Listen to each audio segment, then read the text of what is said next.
બેન કનુભાઈ રાઠોડ છું. હું ધોરણ 6 માં ભણું છું. મારી આ ફુગ્ગા ને તારે પંપની મદદ કર્યા વગર કાં તો ફૂંકની મદદ કર્યા વગર ફૂલાઈ બધી.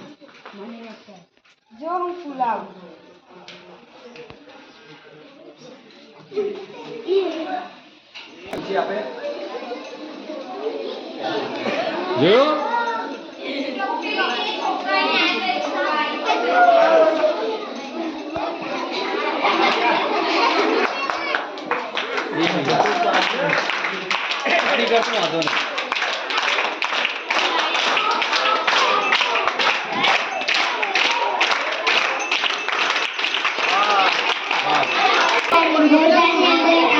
ખાવાનો સોડા ભરેલો હતો અને ગ્લાસમાં એસિટિક એસિડ ભરેલો હતો. ખાવાનો સોડા જે એક ગેસ છે, એસિટિક એસિડ જે એક એસિડ છે.